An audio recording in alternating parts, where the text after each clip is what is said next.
Depuis plus de 200 ans, les citoyens américains assistent aux cérémonies d'investiture du président et du vice-président des États-Unis.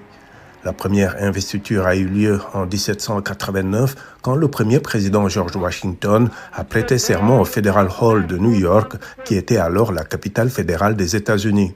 L'investiture est un moment solennel qui matérialise le changement ou la continuité à la tête de la nation.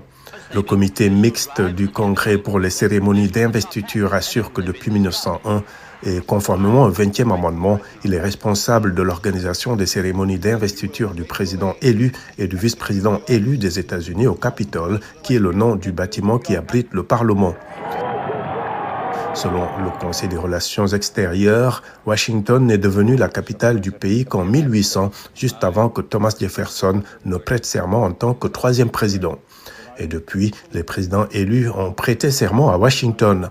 Selon le think tank, 4 vice-présidents ont prêté serment en dehors de Washington après le décès du président en exercice. Jusqu'en 1937, les présidents étaient investis le 4 mars ou le 5 mars, lorsque le 4 mars était un dimanche.